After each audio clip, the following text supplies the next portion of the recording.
Halo semuanya, selamat datang di podcast kita hari ini.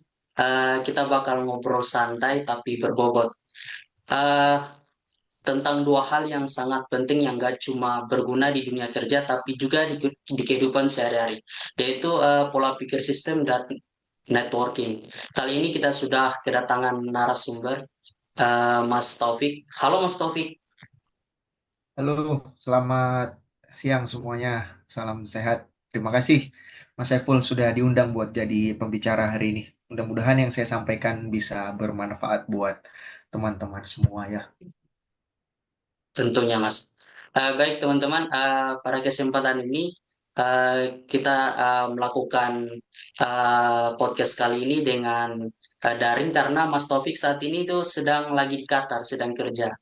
Jadi mungkin Mas Taufik bisa sedikit memperkenalkan diri sebelum pembahasan kita ini lebih jauh dan mungkin hal yang menarik mungkin kan Mas Taufik ini kan telah bekerja 10 tahun lebih ya Mas. Dan sebenarnya apa ketertarikan Mas Taufik untuk melanjutkan studi S2 dan kenapa memilih Magister Teknik Sistem Universitas Gadjah Mada sebagai pilihan? Silakan Mas. Oke, lumayan ini ya. Panjang juga nih pertanyaannya. Mudah-mudahan penjelasannya juga lebih panjang dari pertanyaannya. Amin. Oke, jadi jadi eh, saya Taufik, saya asalnya dari Balikpapan, tumbuh besar di Balikpapan. Cuman memang kalau suku sih saya orang Sulawesi, saya orang Bugis. Nah, awal kuliah dulu sebenarnya saya kerja sebelumnya. Jadi sudah kerja, lulus sekolah SMA kerja 2011. 2013 saya baru mulai kuliah S1. Jadi sama dengan teknik sistem sekarang di UGM. Jadi saya waktu itu kuliah sambil bekerja juga. Nah, waktu itu memang di Balikpapan saya sudah bekerja sejak lulus SMA langsung di salah satu perusahaan minyak. Dulu ada namanya Total INP, itu perusahaan dari Perancis. Karena schedule-nya 2 minggu, dan menurut saya kesempatannya terbuka lebar buat saya, kenapa saya nggak sekolah gitu. Jadi ya waktu itu 2 minggu kerja, 2 minggu ketika libur di rumah ya saya pakai buat kuliah. Nah, saya kuliah di Universitas Balikpapan. Kemudian 2017, 4 tahun setelahnya saya lulus. 18, 19, 20 itu saya menikah, mulai ada kesibukan yang lain setelah selain pekerjaan. 2021, 2, 3, akhirnya 2024 saya rasa apalagi nih yang bisa saya kerjakan gitu. Terus berpikir kurang kerjaan sih mungkin sebenarnya ya awalnya, tapi ya sudah. Akhirnya saya pikir oke lah kuliah. Nah, jadinya saya kuliah di Teknik Sistem, Magister Teknik Sistem di Universitas Gadjah Mada. Alasan alasan utama sebenarnya itu tentunya UGM itu kan kita bisa kerja sambil kuliah ya, hybrid itu sudah salah satu kelebihan yang harus saya manfaatkan sebaik mungkin. Kedua, kenapa teknik sistem? Karena sejauh ini saya bekerja 14 tahun, baik itu di pekerjaan atau di tempat pekerjaan yang sifatnya sudah operasional, sudah running, ataupun saya pun pernah bekerja di perusahaan yang benar-benar dari nol. Jadi lahan kosong, hutan, kita tebang, kita habiskan, kita ratakan tanahnya, kita bangun. Dari tanah kosong seperti lapangan bola, kita letakkan bermacam-macam vessel, tangki, kompresor, pompa, apapun itu di sana. Nah, gitu. Jadi kenapa teknik sistem? Karena sebenarnya saya sudah mempraktikkannya. Hanya saja mungkin saya belum tahu apa sebutannya. Jadi menurut saya sudah punya basis, saya sudah punya pengalaman, kenapa saya nggak pertajam insting saya dalam bidang keilmuan ini. Dan kebetulan di UGM ada teknik sistem atau sistem engineering, dan seperti itu aja. Jadi saya rasa ini sangat pas untuk mendukung kegiatan pekerjaan saya sehari-hari. Gitu. Baik, Mas, kita kembali ke Iya. pembahasan kita tadi. Kita kembali ke pembahasan kita tadi mengenai pola pikir sistem. Apa sih sebenarnya pola pikir sistem itu? Kenapa penting untuk buat kita pahami, gitu Mas? Hmm, Oke. Buat saya, pola pikir sistem. Jadi, eh, berangkat dari kata sederhana yaitu sistem. Sistem kan berarti gabungan dari keseluruhan elemen-elemen yang menjadi satu. Nah, dari sistem tadi akhirnya bangun tumbuh yang namanya pola pikir. Itu yang kita pelajari, yang kita percaya sebagai pola pikir sistem. Nah, pola pikir sistem ini saya sadari setelah 14 tahun saya bekerja itu sangat eh, penting. Kenapa? Karena memang pola pikir sistem itu bukan hanya berfokus pada individu saja, bukan hanya berfokus pada elemen yang kita eh, profesionalitas atau profesi kita saja, tapi pola pikir sistem ini bicara tentang satu keseluruhan yang sifatnya holistik, bukan hanya melibatkan satu orang, tapi melibatkan banyak orang dan efeknya itu jauh lebih besar, jauh lebih hebat dibandingkan dengan kalau kita tidak melakukannya atau kita tidak menerapkannya sebagai salah satu pola pikir sistem yang benar gitu. Oke Mas, sangat menarik ya Mas. Untuk pola pikir sistem ini, kalau di kehidupan nyata Mas Taufik, gimana sih contoh penerapan pola pikir sistem ini yang mungkin sering Mas Taufik terapkan pada saat bekerja? Oke. Tadi kan sudah sedikit bicara tentang teori, berarti sekarang tentang Oke, pengaplikasiannya ya. Jadi betul-betul. contoh contoh sederhananya itu kalau kita bicara tentang pola pikir sistem, kebetulan kan saya sekarang ada di bidang HSE, jadi Health Safety and Environment. Jadi di Health Safety and Environment ini sendiri itu kita ada yang namanya hierarchy of analysis. Jadi analisa-analisa yang kita lakukan itu harus ada hierarkinya, ada tahapannya dulu. Nggak bisa kita langsung lompat dari satu poin ke poin nomor 5. Dari poin nomor 4 langsung ke poin nomor 1. Nggak bisa. Nah, hierarchy of analysis ini itu erat hubungannya sama pola pikir sistem itu tadi. Jadi kalau di HSC itu ada kita bicara tentang eliminations control, jadi kita mengontrol eliminasi, sorry, maaf, maksud saya mengeliminasi atau menghilangkan bahaya itu. Kemudian yang kedua itu ada yang biasa kita sebut sebagai substitutions, jadi kita menukar salah satu bahaya ini bisa tidak kita tempatkan di tempat lain. Kemudian yang ketiga itu ada namanya engineering control. Kalau memang kita tidak bisa mengganti, maka kita harus mendesain ulang apa yang sedang kita kerjakan supaya resiko itu bisa hilang. Kemudian yang keempat itu ada namanya administration control. Jadi itu kontrol yang kita lakukan berdasarkan daripada perizinannya dan lain-lainnya.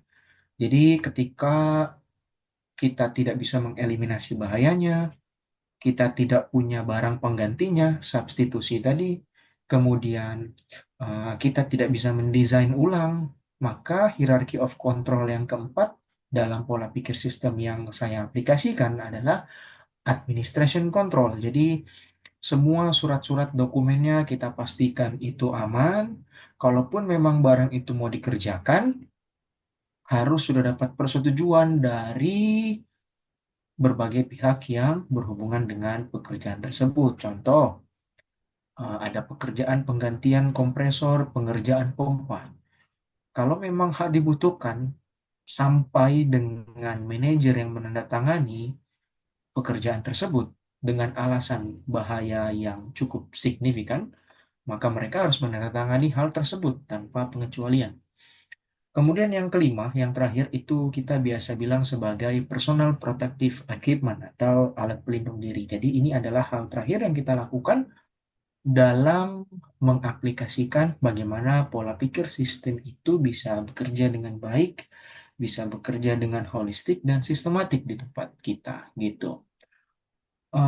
Contoh sederhananya mungkin yang dekat dengan kita ya, kayak misalnya kalau kita mau ganti lampu di rumah gitu. Saya kasih contoh yang sederhana. Jadi mau ganti lampu di rumah, tempatnya mungkin 4 meter. 4 meter kita nggak bisa jangkau kan. Oke, pertama kita pikirkan eliminasi kontrolnya dulu. Bisa kita hilangkan nggak ini? Oh, ternyata nggak bisa. Kita butuh lampunya untuk penerangan malam hari. Oke, pindah kedua, substitutions control. Ada penggantinya nggak ini lampu di sini? Di kamar kita, di ruangan kita. Kalau ada, ya kita nggak perlu ganti lampu yang itu dulu untuk saat ini gitu. Ternyata nggak ada. Nggak ada. Oke, mau nggak mau kita harus benarkan lampu itu. Atau kita ganti lampu itu. Akhirnya yang ketiga itu tadi engineering control. Engineering control seperti apa nih? Tingginya 3 meter. 3 meter yang kita punya apa nih gitu. Oke, kita punya tangga. Oke, kita punya tangga. Berarti kita bisa jangkau itu lampu dengan menggunakan engineering control. Nah, lanjut ke administration control. Apakah sudah memenuhi standar? Ternyata di administration control, setelah kita lihat bahayanya dan bagaimana cara menanggulangi bahaya, bahaya tersebut, maka ada satu rekomendasi yang bisa diajukan, yaitu menggunakan tiang untuk mengganti lampu tersebut. Jadi tidak perlu naik tangga, kita tidak perlu takut jatuh dari tangga, bahayanya bisa dihilangkan. Yang terakhir tentunya karena bicara tentang listrik, maka itu tadi PPE atau Personal Protective Equipment, alat pelindung diri. Jadi kita gunakan alat pelindung diri kita sebaik mungkin untuk mengganti lampu tersebut. Nah, jadi itu yang paling sederhana sebenarnya dari pola pikir sistem penerapan hierarchy of control tadi.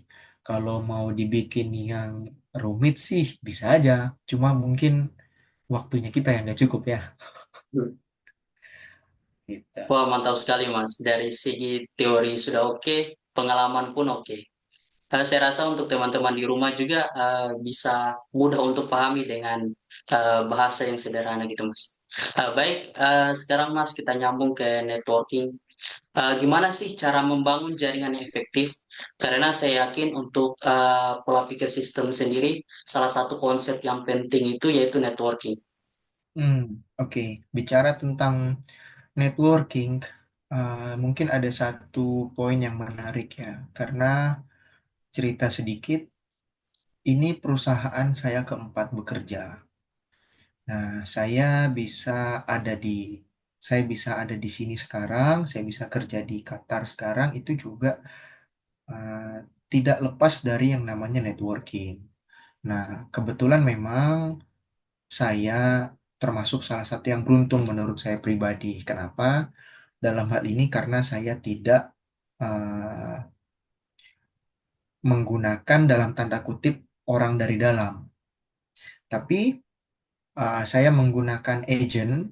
Jadi saya pakai salah satu platform buat teman-teman semua yang nonton mungkin bisa menggunakan platform tersebut. Jadi waktu itu saya pakai LinkedIn. Nah, jadi dari LinkedIn itu saya dapat lowongan di Dubai Petroleum. Nah, dari situ awal karir saya overseas. Awal karir saya ke luar negeri. Nah, itu salah satu contoh networking di mana nggak semua networking itu sifatnya harus bertemu bertatap muka dulu. Selama kita percaya bahwa networking itu bersifat profesional, yang kita butuhkan adalah cuman kesempatan dan yang kedua adalah kesiapan. Jadi kalau kesempatannya ada tapi kita nggak siap, nothing, sia-sia. Kita siap tapi kesempatan yang nggak ada, ya nggak bisa juga gitu.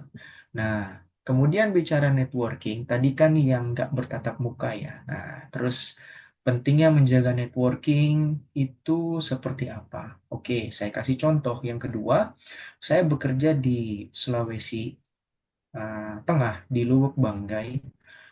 Itu adalah perusahaan kedua saya. Ini sekedar cerita saja, bukan saya mau melebih-lebihkan atau meninggikan, tapi waktu itu saya salah satu motivasinya adalah untuk keluar dari perusahaan saya yang pertama di Total, karena waktu itu saya di Total itu kontraktor. Saya pindah ke Lubuk, ke Petrochemical Company sebagai karyawan tetap, permanent employee. Saya menjaga hubungan baik saya dengan bos saya menjaga hubungan baik saya dengan bawahan saya menjaga hubungan baik dengan HR atau HR, sehingga ketika ada lowongan datang, yang pertama kali HR lakukan adalah untuk bertanya kepada kita yang ada di dalam dari internal kita. Contohnya seperti saya, jadi dia tanya, Taufik, kamu punya teman nggak yang bagus di sisi mekanik, atau mungkin di sisi elektrik, atau di sisi instrumen, di sisi operations? Nah, itu nggak ada salahnya buat saya. Kenapa? Karena dari sekian banyak teman-teman saya atau networking saya yang saya rekomendasikan ke perusahaan, itu mungkin yang tidak lolos itu sekitar 60%. Jadi dari sekian banyak yang saya rekomendasikan, hanya 40% saja yang keterima. Nah, jadi bicara networking, bicara orang dalam itu nggak selalu konotasi negatif. Tergantung dari mana kita melihat. Contoh kayak HRD. Kenapa dia kok tanya ke saya? Mungkin karena kinerja saya bagus. Harapannya saya juga punya teman yang kinerjanya sama bagusnya dengan saya. Yang menjadi keliru adalah ketika kita memanfaatkan networking sebagai salah satu batu lompatan di saat kita belum siap untuk melompat. Jadi bukannya terbang, malah nyungsep, belangsak jatuh. Mungkin itu ya, kira-kira.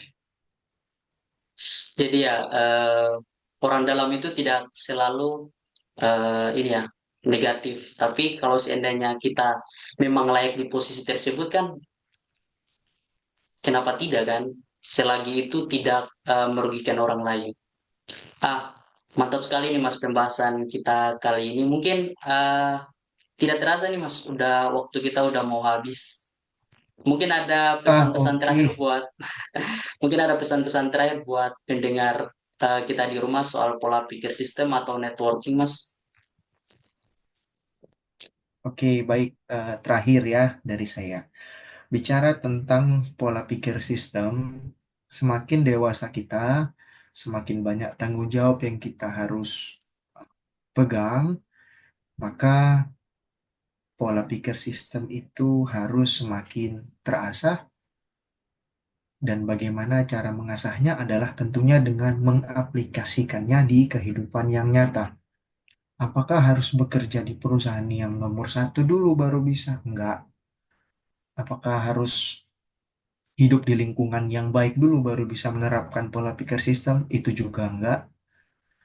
Jadi menyadari bahwa pola pikir sistem itu adalah salah satu elemen yang sangat penting dalam kehidupan kita, baik itu di kehidupan bermasyarakat, berkeluarga, ataupun bekerja, itu menjadikan kita manusia-manusia yang bermanfaat. Tentunya dengan menjaga networking itu tadi, menjaga networking dengan cara yang baik, menjaga networking sebagai salah satu uh, memahami bahwa networking itu adalah amanah yang harus kita jaga sebaik mungkin gitu. Karena buat saya mungkin belum terlalu tua usia saya, tapi saya sudah banyak melihat orang yang menerapkan pola pikir sistem dengan cara holistik, sistematik, sintetik. Mereka berhasil karena di pola pikir sistem itu sendiri kita melihat secara keseluruhan. Saya percaya bahwa orang-orang di dunia ini itu nggak pernah ada yang jatuh karena tertabrak batu besar di hadapannya. Tapi orang-orang itu jatuh karena batu kecil kerikil yang mengakibatkan mereka terpeleset. Nah, di situ pola pikir sistem harus kita lihat secara keseluruhan. Gitu kira-kira. Wah, mantap sekali nih, Mas. Terima kasih banyak atas waktunya dan ilmu yang dibagikan. Semoga pendengar kita hari ini dapat banyak inspirasi dari pembahasan ini, baik dari teori maupun pengalaman yang telah Mas Taufik berikan mengenai pola pikir sistem dan networking. Mungkin sampai di sini dulu podcast kita hari ini. Jangan lupa terus belajar dan membangun hubungan baik dengan orang lain atau orang-orang di sekitar kita. Sampai jumpa di episode berikutnya.